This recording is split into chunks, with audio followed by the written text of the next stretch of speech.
Hi, everyone. Thank you so much for joining me today. My name is Justine Carlone Rhines. I work in the Evaluations and Admissions Office here at Perkins School for the Blind. And previously, I worked in the secondary program as a speech language pathologist for many years. My present today is all about evaluations. My slides have text, which I will be verbally reviewing. Also on my slides, there is the Early Connections Conference logo, which is a pink and purple abstract representation of an E surrounded by a C, along with Perkins School for the Blind logo and Perkins.org. Right now, I am visible in the upper right-hand corner of the screen, but I will be turning my camera off shortly once I get started with the content. I am a woman with shoulder-length brown hair, brown eyes, and I am wearing a white collared shirt today and a tan blazer. Again, thank you so much for joining me to learn all about evaluations in the next 30 minutes or so. I find evaluations to be a really exciting part of the educational process. It is a time of gathering information about your child, learning more about their strengths and accomplishments, and also identifying areas to focus on that will further support growth and future accomplishments. I think a lot of parents enjoy this time of focus on their child, and I'm happy to be sharing this information with you today. Before I dive in, I just want to quickly acknowledge and thank my coworkers who helped me with this presentation. Barbara DeAngelis and Susan Edwards are both teachers of the visually impaired and on the evaluation team. And also Megan Schmidl, who I think many of you met this morning during her keynote presentation.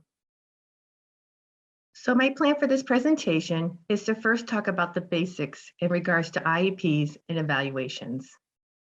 Next, I will talk about an important parental safeguard known as independent educational evaluations.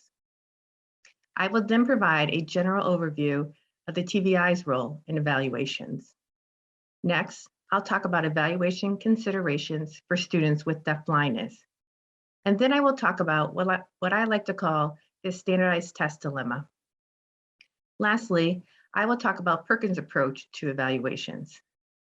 Please note that I will be using the word parent throughout this presentation, and I use the word in the most inclusive way possible, as I recognize that families come in all shapes and sizes.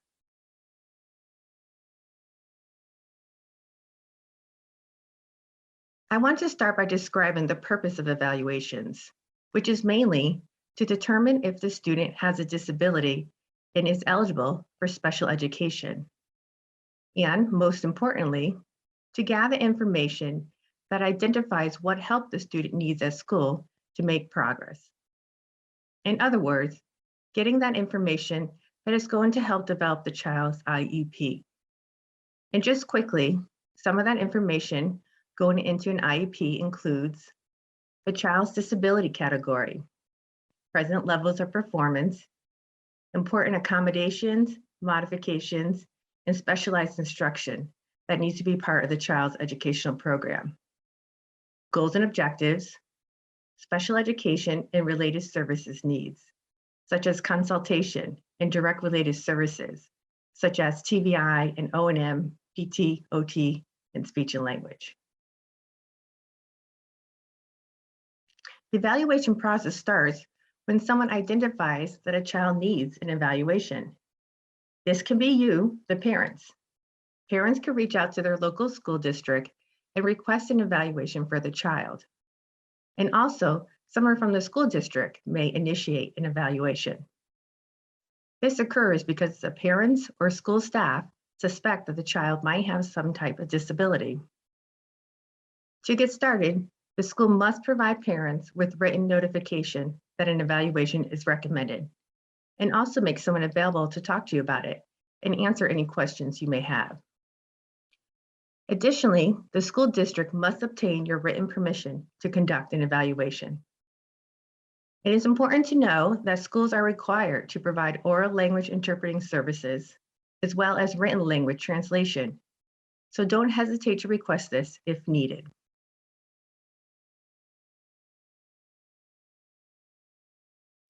In regards to timeline for evaluations, a child's initial special education evaluation can happen as young as 2.5 years old, keeping in mind that children who are eligible for special education can start school at 3 years of age. Or an initial evaluation can happen anytime after the age of 3, up until graduation, whenever the presence of a disability becomes suspected. After the initial evaluation, the formal evaluation process should be repeated every 3 years. However, this 3-year reevaluation can be waived if peers agree and if there is already enough existing data to establish eligibility and determine educational needs. Also, an evaluation can occur sooner than 3 years if needed. For example, if there is some type of change in the child's presentation, such as a change in health status, or if a new, different type of disability becomes suspected as the child is going through school. It is also helpful to know that once you sign the evaluation consent form, there is a state-established time frame in which the evaluation must be completed. Our federal special education law says 60 days, but many states have regulated a shorter time frame. I will be providing a website where you can find your local state information later in this presentation. In Massachusetts, the time frame is 30 days. So what does an evaluation entail? The scope of an evaluation includes relevant functional, developmental, and academic information. Functional is underlined here because it isn't all about traditional school skills. There should always also be a functional component, such as how does your child get through the activities and routines of each day? And information about functional communication is especially important. When thinking about developmental information, I'd like to express this as, how does your child play, learn, speak, behave, and move? The evaluation needs to be comprehensive and individualized to address all areas related to your child's suspected disability, such as health, vision, hearing, communication status, social and emotional development, intelligence, motor abilities, and academic performance. Academic skills need to be related to your child's age. For example, early preschool curriculum looks very different from academic skills seen later in the elementary years and beyond. An evaluation must be multidisciplinary. At least 2 professionals with different areas of expertise is required. At least 1 team member must be knowledgeable in the area of your child's suspected disability. So for most of the parents listening to this means there needs to be a teacher of students with visual impairment on your child's evaluation team.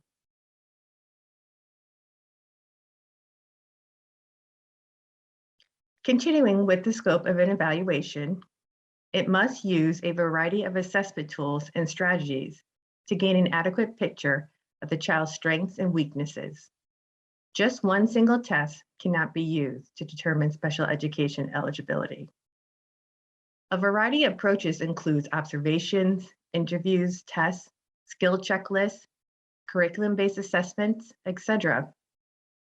A variety of sources include parents, teachers, specialists, and the child too.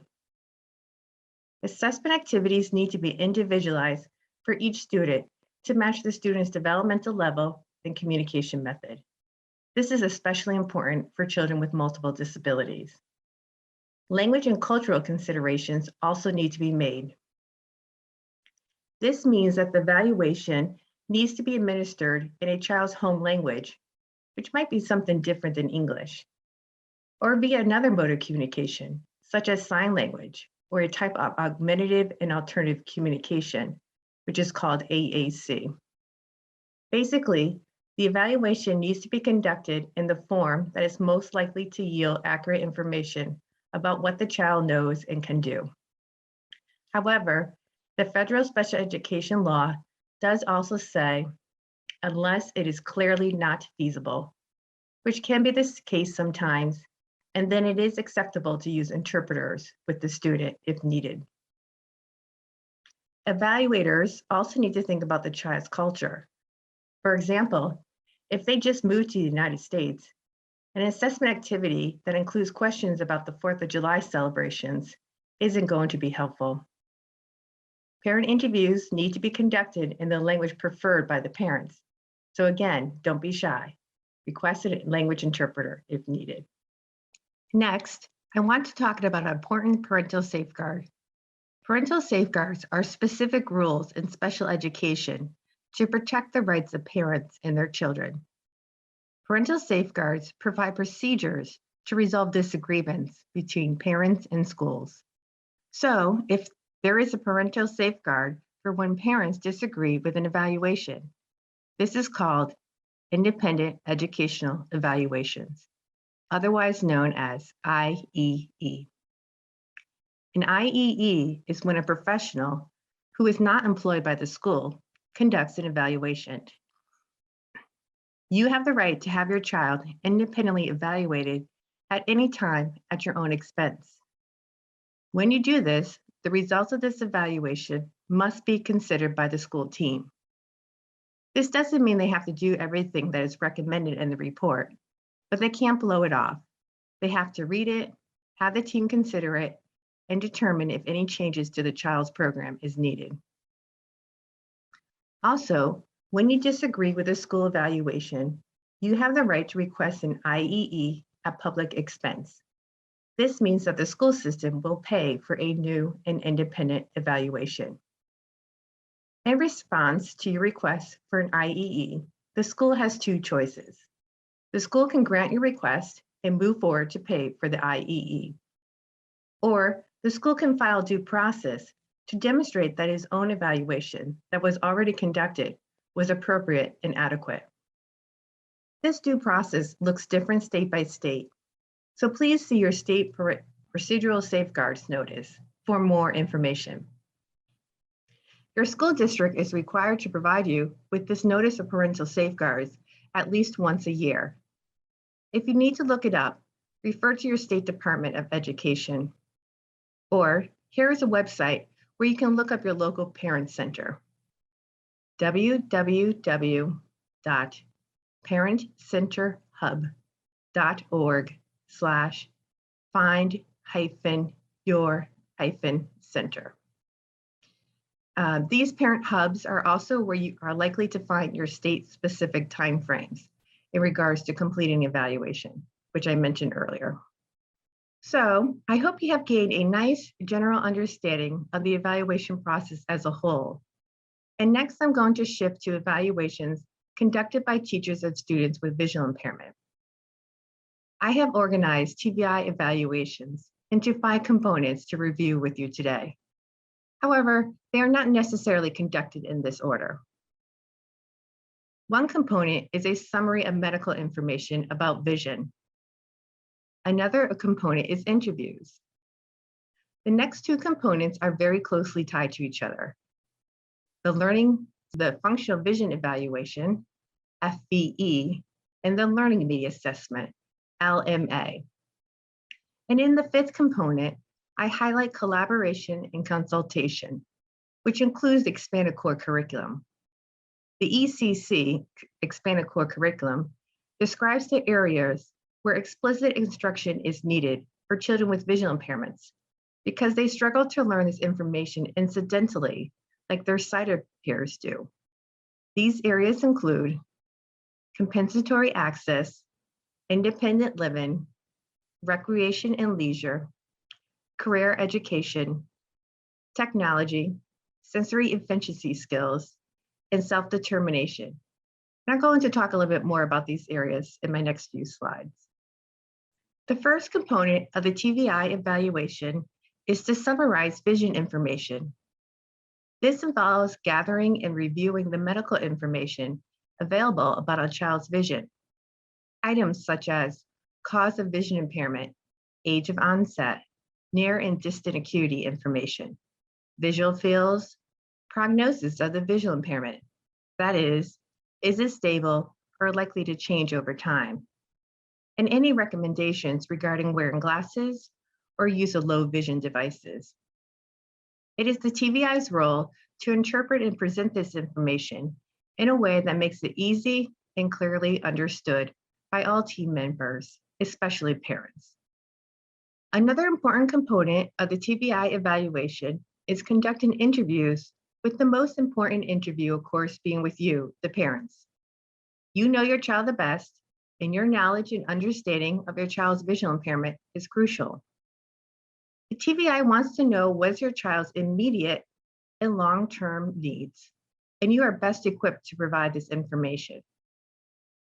The TVI also wants to know your perspective on how your child's vision is impacting their overall development. The TVI will also speak to educational staff.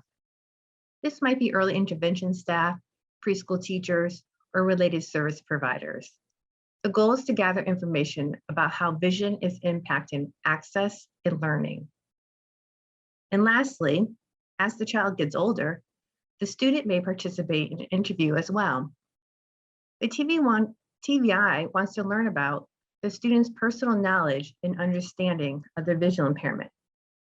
The TVI wants to get a sense of the student's acceptance and use of tools and strategies. Also, the student interview provides information about the student's self-advocacy and self-determination skills, which are part of the ECC. Self-advocacy is being able to express their needs, and self-determination is being an active participant in one's own life. These are very important skills. The third component is the functional vision evaluation, FVE. This is gathered information on how the student uses vision in everyday life, and especially the educational setting.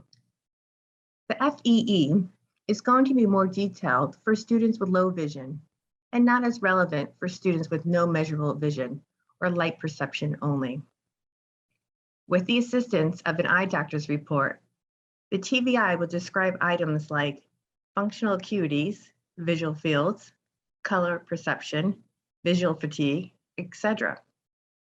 For students with cortical cerebral visual impairment, the TVI will describe the visual behaviors or characteristics that may be present. For example, visual attention, visual recognition, response intervals, visual guidance of upper and lower limbs, or impact of movement, color, light, or clutter on the use of vision, access to people, etc. The goal of the FVE has three parts: to identify helpful adaptations to the environment and learning materials, to identify areas of specialized instruction, and to also identify instructional strategies. The FVE may provide recommendation about adaptations to the environment, such as providing additional lighting for certain tasks or special seating arrangements in the classroom. Various adaptations to learning materials that increase access may be recommended, such as the use of story objects for literacy development, use of real objects for concept development, and use of manipulatives for learning math. Again, this will be closely tied to the learning media assessment, which we will talk about in the next slide. In identifying areas of specialized instruction, compensatory skills will likely be considered. Compensatory skills are another part of the expanded core curriculum, and is all about the student learning how to acquire and share information. Things like Braille, concept development, spatial awareness, using optical devices, and developing communication, especially strong auditory skills. The FVE can also reveal recommendations that will help your child learn to use vision more effectively. This is the sensory efficiency area of the expanded core curriculum. Things like use of magnification and recommending the specialized instruction of orientation mobility, which can also help address areas of the ECC. The next component is the learning media assessment, which I already mentioned is closely tied to the functional vision evaluation. It attempts to identify the primary learning modality. This is all about recognizing what sensory channel the student is using to learn: auditory, visual, or tactile information. Is there a pattern of a stronger channel, For example, is the student primarily an auditory learner, tactile learner, or visual learner? Or maybe a combination of these. An LMA also helps to identify appropriate learning media the student can use to access curriculum. This is media in general, and it can also be auditory, visual, tactile, or a combination. The focus is on access for a variety of different types of learning activities. Additionally, the TVI wants to identify a literacy media for reading and writing, and this is where Braille fits in for many students. If it is already known that the student is a Braille user, then specific Braille assessment information may be included here as well. I also want to point out here that the way our special education regulations are written, it is always first assumed that Braille will be the literacy media for students with visual impairment, unless it is otherwise determined through the assessment process. So Braille is considered first, and then the assessment can identify other types of literacy media. It's important to keep in mind that the LMA is an ongoing process. It is often not an either-or decision, nor a final decision. Students change over time, as does the curriculum, and there are always different or new types of learning experiences to consider. I also want to encourage a broad definition of learning and literacy media. This is especially important for students with multiple disabilities. TVIs and educators need to consider each student's communication methods and overall developmental levels when thinking about learning and literacy media. On the next slide here, I explain some examples of what I mean by a broad definition of media. This can include Braille, print, large print, print with specific adaptations like the use of color, spacing, or contrast, auditory input like recorded books, narrative description, and those verbal explanations provided all day long, which should be adjusted to meet individualized student levels. Objects, tactile symbols, also known as tangible symbols, photographs, various pictures or visual images with different levels of abstraction, line drawings or symbols, adapted books, etc. There really is a wide range of presentations that can be considered learning and literacy media. The fifth component, and one of the most important, even though it is listed last here, is the TVI's role in consulting and collaborating with all the other members of the educational planning team who are participating in the evaluation process. This involves helping team members conduct appropriate evaluations in their areas of expertise. This includes related service evaluations, such as speech and language, occupational therapy, physical therapy, psychological, and educational. Ideally, the FVE LMA is done first in the evaluation process before these related services evaluations are completed. That way, the information from the FVE LMA can be incorporated into these other evaluation areas. And the TVI can also review assessment materials for these evaluation areas to make sure that they will be done in an appropriate, accessible manner. Another important consult and collaboration component is around the expanded core curriculum. Through interviews, observations, file review, the TVI gathers information to describe the students' current levels in different areas of the ECC. And most importantly, with input from team members, the TVI can identify priority areas for instruction. Assistive technology is another area that requires TVI consultation and collaboration.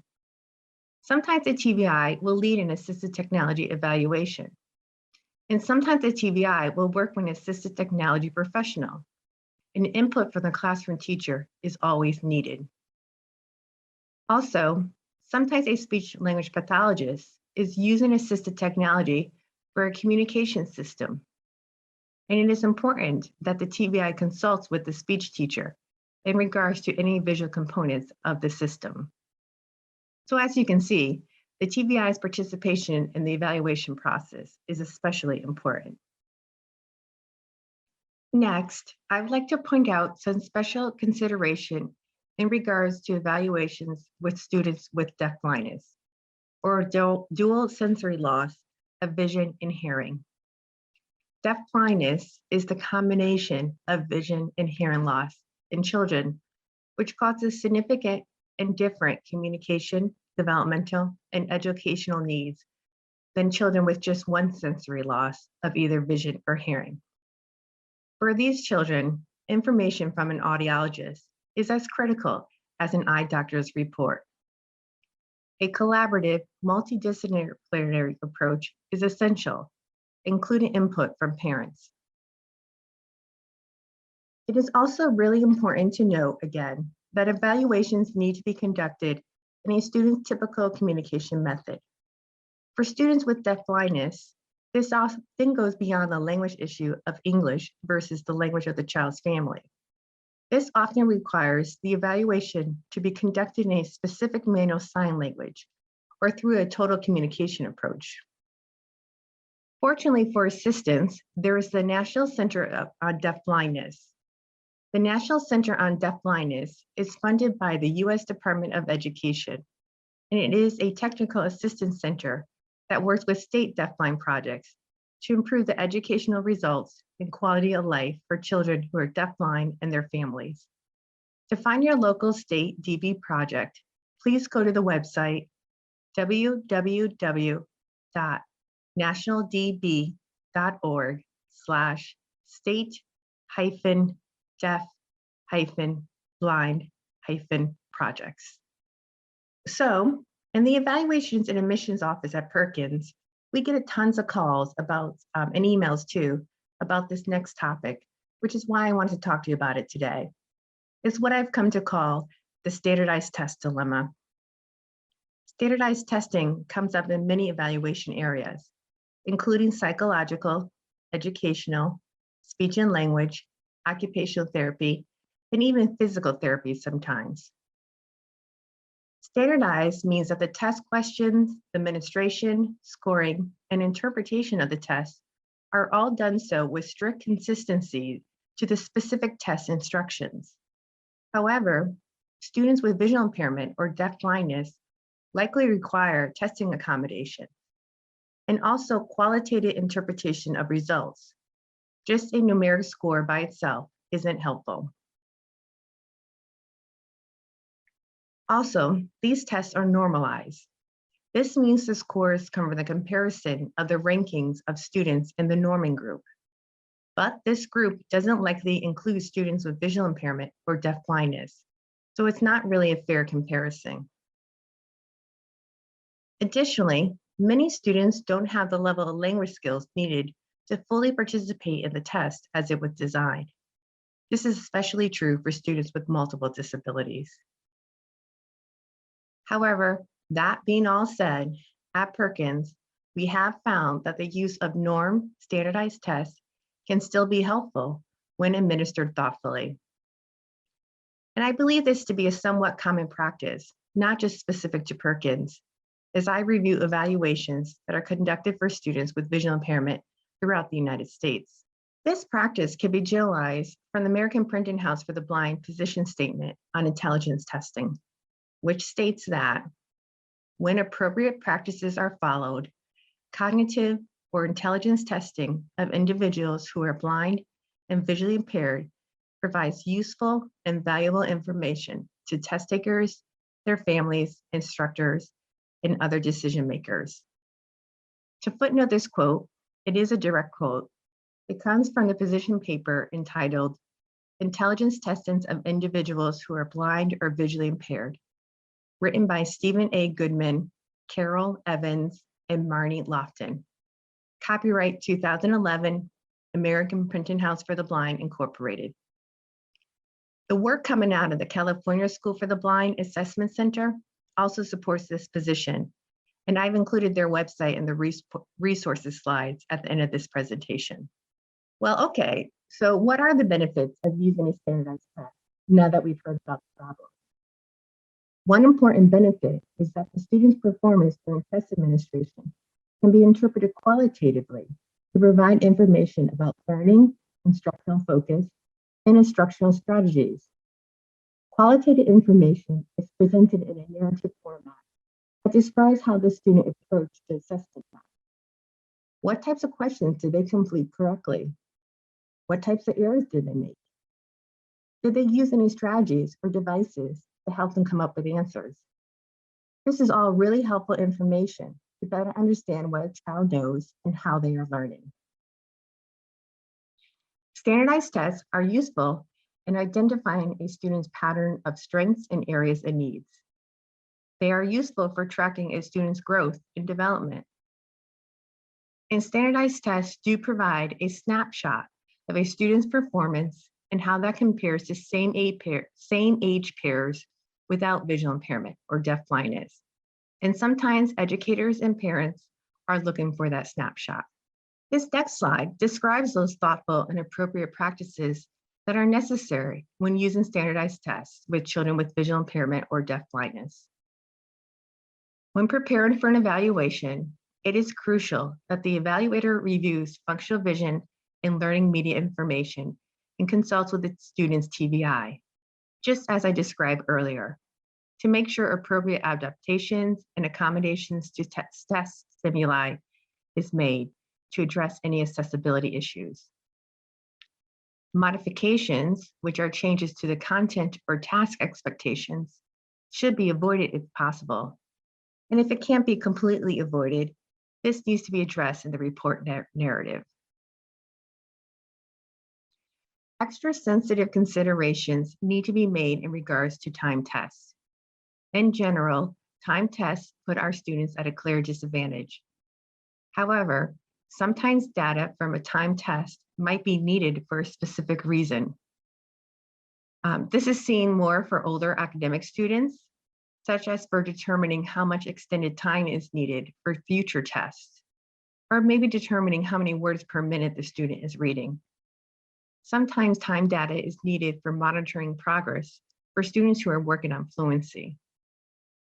And most importantly, multiple sources of information and a variety of approaches, as described earlier, is needed. Composite scores from standardized tests often cannot be obtained because there will be some subtests that just cannot be used.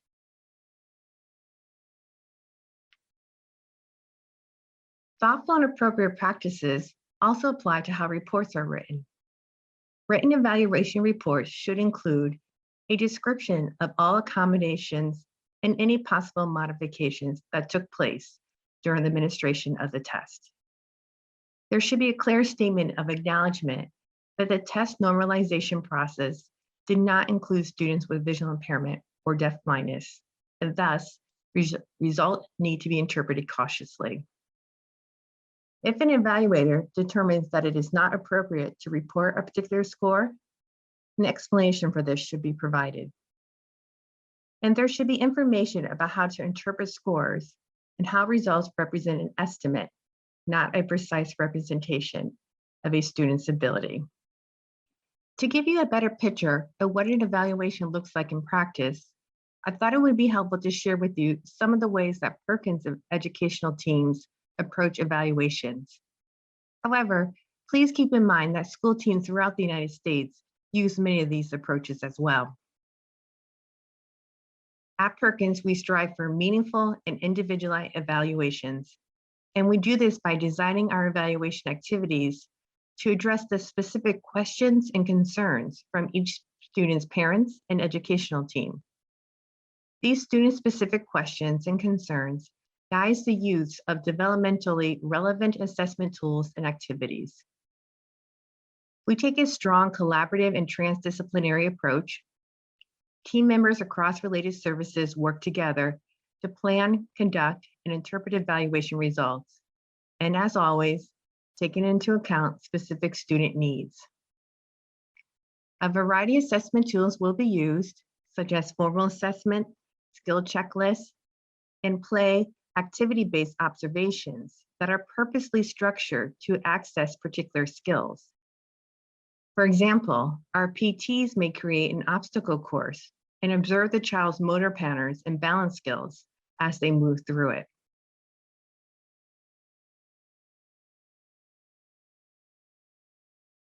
I thought I would end with some important tips and tricks our evaluators are always thinking about to promote successful evaluation outcomes. When it comes to scheduling, consider the student's stamina, alertness patterns, needs for breaks, snacks, or medication. Learn and plan ahead of time how to effectively encourage, motivate, and praise the student during the evaluation. It is often helpful to inform the student ahead of time about what to expect during the evaluation.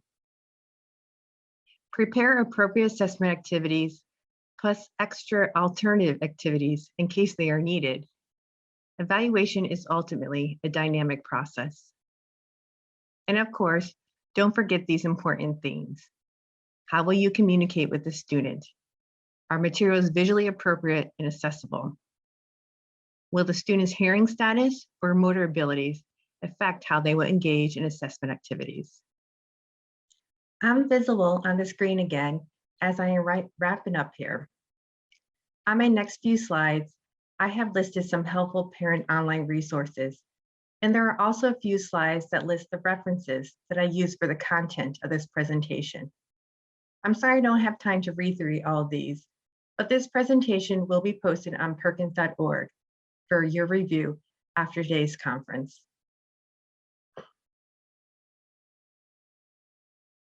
I thank you so much for your time today. I hope I was able to empower you with some basic information about evaluations, so that when it is your time for your child's evaluation, you can approach it as a positive, exciting part of your child's educational journey.